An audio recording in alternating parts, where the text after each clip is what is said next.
नमस्कार दोस्तों, आज हम आपको वट सावित्री व्रत पर सुनी जाने वाली सत्यवान और सावित्री की कथा सुनाने जा रहे हैं। प्राचीन काल में मध्य देश के राजा अश्वपति संतान के सुख से वंचित थे।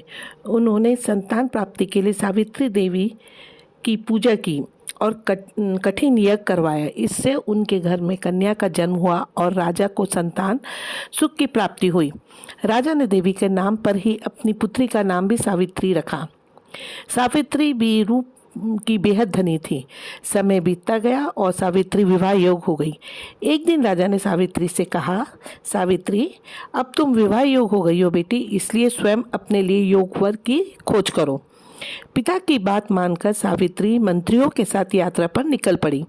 अनेक ऋषियों के साथ आश्रमों, तीर्थों और जंगलों में घूमने के बाद वो राजमहल लौट आई। सयुगवंश जिस समय वो राजमहल में आई थी, उसी समय उनके पिता के साथ देव ऋषि नारद जी भी थे। सावित्री ने नारद जी को प्रणाम किया। राजा अश्वपति ने सावित्री से उसकी यात्रा के बारे में संपूर्ण जानकारी पूछी। सावित्री बोली, तपोवन में अपने माता पिता के साथ निवास कर रहे सत्यवान मेरे लिए योग्य है। मैंने मन में उन्हें अपना पति चुना है। सावित्री की बात सुनकर देव ऋषि नारद चौंक उठे और बोले, राजन, सावित्री ने तो ये बहुत बड़ी भूल कर दी है। ये सब सुनकर अश्वपति जो थे वो चिंतित हो गए और बोले, हे देव ऋषि, सत्यवान में ऐसे कौन सा अवगुण है, कृपा करके मुझे आप बताइए। इस पर नारद जी बोले, राजन, सत्यवान के पिता शत्रुओं के द्वारा राज से वंचित कर दिए गए हैं। वे वन में तपस्वी का जीवन बिता रहे हैं और अपनी दृष्टि भी खो चुके हैं। राजन अश्वत्थामा जब सारी बात समझ गया तो उन्होंने और एक बात मैं आपको बताऊं, ऋषि ने आगे कहा कि सत्यवान जो है अल्पायु भी है। राजन, सबसे बड़ी कमी यह है कि सत्यवान अल्पायु है। 12 वर्ष की आयु में से उसके पास मात्र 1 वर्ष की आयु शेष रह गई है। नारद जी की बात सुनकर अश्वपति ने सावित्री को बहुत समझाया कि वो किसी दूसरे उत्तम गुणों वाले व्यक्ति को अपने पति के रूप में स्वीकार कर ले।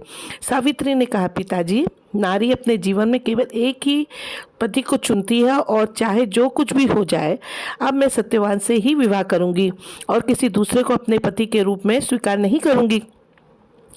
पुत्री की जिद के आगे पिता विवश हो गए और सावित्री का विवाह सत्यवान के साथ पूरा विधि विधान के साथ कर दिया गया। विवाह के बाद सावित्री अपने पति और सास ससुर के साथ वन में रहने लगी। जैसे जैसे समय बीतता जा रहा था, सावित्री के मन का डर बढ़ता ही जा रहा था। नारद जी की बातें उसके दिमाग में अक्सर आया जाया करती थी और वो उन्हें बहुत बेचैन किया करती थी। जब सिर्फ 4 दिन बचे तो सावित्री ने एक दिन पहले से ही व्रत रखना शुरू कर दिया। अतः वह दिन भी आ गया जब सत्यवान को लकड़ी काटने के समय चक्कर आ गया और वो पेड़ से उतरकर नीचे बैठ गया। उसी समय भैंसे पर सवार होकर यमराज सत्यवान के प्राण लेने आए। सावित्री ने उन्हें पहचाना और सावित्री ने कहा कि आप मेरे सत्यवान के प्राण न लें। यम ने मना किया मगर वो वापस नहीं लौटी। सावित्री के पति व्रत धर्म से प्रसन्न होकर यमराज ने वरदान के रूप में अंधे सास ससुर की सेवा में आंखें दी और सावित्री को 100 पुत्र होने का आशीर्वाद दिया और सत्यवान को छोड़ दिया। इसी वट वृक्ष के नीचे सावित्री ने अपने पति व्रत धर्म से मृत पति को पुनः जीवित कराया था। तभी से दोस्तों ये व्रत वट सावित्री व्रत के नाम से जाना जाता है। वट पूजा से जुड़ी धार्मिक मान्यता के अनुसार तभी से महिलाएं इस दिन को वट अमावस्या के रूप में मनाती हैं और वट वृक्ष की पूजा करती हैं।